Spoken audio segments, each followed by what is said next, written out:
교우 여러분, 평안하셨나요?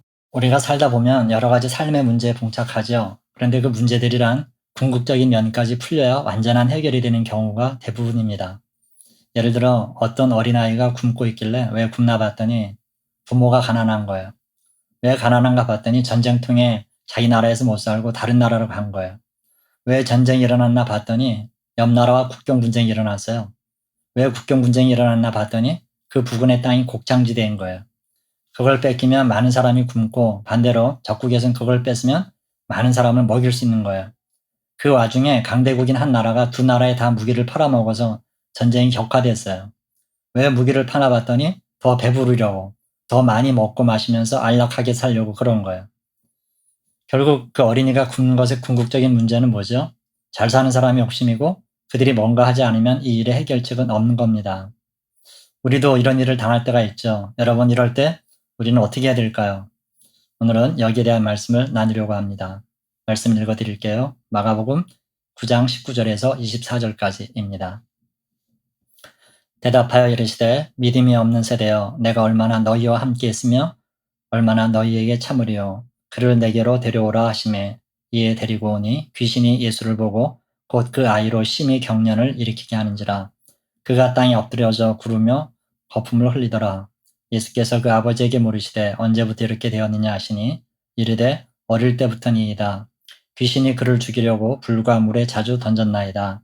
그러나 무엇을 하실 수 있거든 우리를 불쌍히 여기사 도와주옵소서.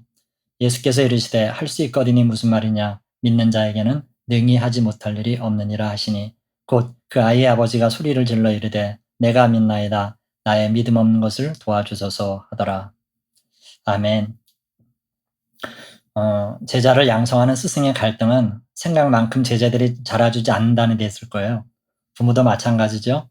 자녀에게 정성을 쏟는 만큼 철이 들어줬으면 좋겠는데 못 미친단 말이에요. 하긴 스승이든 부모든 그 기대치는 실제 성장 속도보다 늘 큽니다. 그러니 쉽사리 만족시키기 어렵죠. 어쩌면 예수님도 제자들에게 이런 아쉬움이 있는지도 모르겠어요. 그렇게 지난 3년을 데리고 다니면서 가르치고 보여주고 했지만 여전히 문제가 닥치면 허둥대는 거예요. 그간 병자를 고친 게 얼마며 귀신 들린 자를 온전하게 하신 게 얼마입니까? 제자들은 그걸 쭉 지켜봤을 텐데도 막상 상황이 닥치니까 속수무책인 거예요. 예수님이 산에서 내려오셔서 보니까 이 제자들이 귀신 들린 아이 하나를 어떻게 못해서 난리가 났어요. 이럴 때 예수님이 하신 일을 보시죠. 마음으로야 별 생각이 다 드셨겠죠. 도대체 저 친구들이 내 뒤를 이어서 구원 사역을 완성해 갈 수 있을까? 과연 사도로서 내가 죽은 후에도 제 역할을 감당할 수 있을까? 어찌 보면 제자들이 한심해서 실망할 수도 있는 상황입니다. 그런데 이때 예수님은 뭘 하셨죠? 이런 궁극적인 문제를 일단 덮어두셨어요. 그리고 아이를 데려오라 그러시죠. 여러분, 이게 바로 우리가 해야 될 일입니다. 궁극적인 상황을 처리할 수 없을 때 우리가 해야 될 일은요. 직면하고 있는 상황을 처리하는 겁니다. 예수님의 생각이 뭐겠어요? 지금 나는 여기 있는 내 제자들을 변화시킬 수 있을지 없을지 알 수 없어. 하지만 이 순간에 할 수 있는 일은 이 아이를 돕는 일이야. 이 일에 착수하자. 그래서 장래일에 실망하지 않도록 하자. 이 모습이 우리도 취해야 될 자세입니다. 여러분, 만약 우리가 어떤 궁극적이고 근본적인 문제에 대해서 그냥 앉아서 생각할 때 우리는 실망하고 말 거예요. 이럴 때 우리 할 일은 바로 행동에 옮겨서 할 수 있는 일부터 해봐야 됩니다. 이건 교회 생활에서도 마찬가지예요. 교회 생활을 하면서도 같은 문제가 생길 수 있잖아요. 그렇다면 더욱 교회에서의 내 역할에 힘써야 될 거예요. 그게 실망하지 않을 수 있는 유일한 방법입니다. 그리고 그렇게 마음 먹는다면 거기엔 항상 우리가 행해야 될 뭔가가 있을 거예요. 여러분, 그 돼지꼬리 게임 해보셨죠? 어떤 질문을 하든 돼지꼬리 이렇게 답하는 거예요. 요즘 우리들을 지배하는 문제가 뭔가요? 어디를 가도 뭘 해도 남녀노소 할 거 없이 모두를 짓누르고 있는 거, 정치, 경제, 사회, 문화, 예술 그 어떤 분야든 모두를 암담하게 하는 그 괴물이 뭐죠? 돼지꼬리 게임처럼 뭘 물어도 이거라고 답할 수밖에 없는 문제 말이에요. 코로나19죠. 우리에게 지금 이거보다 더 큰 문제는 없습니다. 일단 일상의 자유가 완전히 깨졌잖아요. 경제적인 건 말할 것도 없고 이렇게 조금만 더 가면 사람끼리의 관계도 어떻게 변할지 몰라요. 모두들 허덕거리면서 어떻게든 이 코로나19라는 사슬에서 벗어나고 싶은데요. 근데 지금 이게 서두에 말씀드린 그런 문제란 말이에요. 궁극적인 문제가 사라지지 않는 한 완전한 해결책이 없는 거예요. 한 아이가 굶게 된 원인처럼 이 문제도 거슬러 올라가 보면 그 막다른 곳엔 우리 힘으로 어떻게 해볼 수 없는 엄청난 산이 버티고 있어요. 사실을 말씀드리면 이 코로나19 사태는 마침내 올 게 왔다는 느낌이에요. 정말 무섭고 조심스럽지만 돌아가는 상황 자체를 보면 부정할 수가 없겠더라고요. 그간 오랫동안 과학자들이 경고를 해왔었어요. 이 지구의 기후변화나 생태변화 등을 비롯한 굉장한 위기가 다가오고 있다. 이렇게 가다간 세계 모든 사람들이 불편한 삶을 일상으로 살아야 되는 그런 때가 도래한다. 그랬는데 누구도 듣지 않았어요. 사람들도 에이 설마 그런 때가 오겠어? 이러고 있다가 갑자기 확 와버린 거죠. 이제야 심각하게 받아들이는 것 같아요. 1990년대까지만 해도 인간이 지구상에 차지하고 있는 땅이 14% 정도밖에 안 됐대요. 그런데 2000년이 됐을 때 인간이 살거나 이용하고 있는 땅이 77%가 됐답니다. 뭔 얘기일까요? 동물들이 차지하고 있던 공간을 인간이 다 차지하게 된 거죠. 그러니까 오랫동안 동물 세계에 살고 있던 바이러스나 박테리아들은 어떻게 해요? 자기들도 살아야 되잖아요. 누구한테 옮겨가면 좋을까 보니 인간이 압도적으로 많거든요. 그래서 그렇게 인간 세계로 넘어온 게 바로 코로나19랍니다.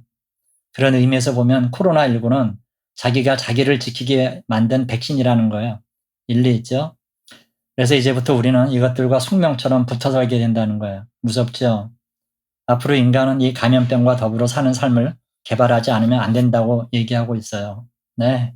굉장히 불편한 삶이 우리에게 오고 있고, 이제 이전과 같은 삶으로 돌아가는 것은 거의 불가능하다고 합니다. 이게 정말 잘못된 예측이었으면 좋겠는데, 그렇게 될 것 같은 불길한 예감이 들어요. 사람들이 이제야 과학자들, 감염병 학자들의 경고를 듣기 시작했어요. 인간은 언제나 그렇죠. 꼭 막바지까지 가야만 돌이켜요. 그 전엔 절대 돌이키지 못하는 게 인간의 버릇입니다. 여러분, 이 상황에서 우리가 할 일이 뭘까요? 지금의 사태를 하나님의 심판이라고 말하는 사람도 있는데요. 그건 현실을 해결하는데 별 도움이 안 돼요. 이 모든 게 우리들 인간의 행위가 빚어낸 결과잖아요. 그렇다면 하나님이 우리를 벌하신 게 아니라 우리가 우리를 벌하는 거예요. 내가 자초한 벌을 받고 있다고 생각하는 게 옳다는 거예요. 가장 좋은 건 우리 하나님께서 나서셔서 입김 한 번으로 코로나19를 내쫓는 거겠죠. 그러나 주님의 창조 질서를 보면 그렇게 하실 것 같지는 않아요. 그러면 인간은 같은 일을 되풀이할 거거든요. 말씀드린 대로 이 모든 것을 일과 해결할 방법은 없고요. 예, 현재 직면한 상황을 처리해야 되는 게 해답입니다. 이 위기의 시대에 우리는 자기 성찰에 골몰해야 됩니다. 하나님 안에서 어떻게 사는 삶이 합당한 삶인가 고민해야 돼요. 여태 우리는 하나님을 믿는다고 하면서도 사실은 우리 욕망을 믿고 산 부분이 많잖아요. 그리고 실제 하나님이 주신 자연을 아끼지 않은 것, 그리고 하나님이 없는 것 같이 산 모습과 또 계획 없이 방만한 삶을 산 것, 이런 모든 부분에 대해서 회개해야 됩니다. 그래서 지금의 문제는 오직 우리 개인 한 사람 한 사람의 태도와 결단에 달려 있습니다. 오늘 본문에서 주님의 아이의 아버지에게 하신 말씀도 그거예요. 이 아이를 고치고 말고는 나한테 있는 게 아니라 너에게 있다는 거예요. 우리의 문제도 마찬가지입니다. 상황이 문제가 아니라 내 태도가 문제라는 거예요. 믿음을 가지고 지금 직면하고 있는 일을 처리할 때 모든 상황은 바뀌게 된다는 겁니다. 그래요, 여러분. 믿음이란 궁극적인 뭔가를 향해 달려가는 것이기보다는 오히려 지금 닥친 일에 대해서 자그마한 행동 하나를 하는 거예요. 오늘도 비관이나 실망에 빠질 게 아니라 그 거대한 세계 한 모퉁이에서라도 지금 닥친 일을 성실히 처리하시기 바랍니다. 그러면 하나님이 해결책을 제시해 주실 거예요. 어쩌면 많은 문제들이 이런 우리의 손길과 행동을 기다리고 있는지도 몰라요.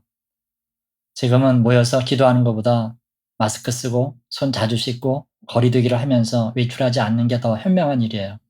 행여 비대면 예배를 드리는 상황이 계속 될지라도 절대 다른 이에게 감염되도록 하는 일은 피해야 됩니다.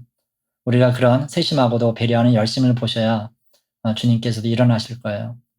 여러분, 지금은 어떤 상황을 보고 실망하고 좌절할 때가 아닙니다. 지금 닥친 일에 나서서 행동으로 실천해야 될 때예요. 이게 바로 믿음의 실체입니다.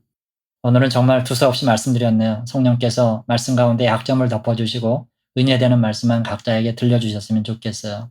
제목으로 오늘의 말씀을 마무리해야 되겠네요.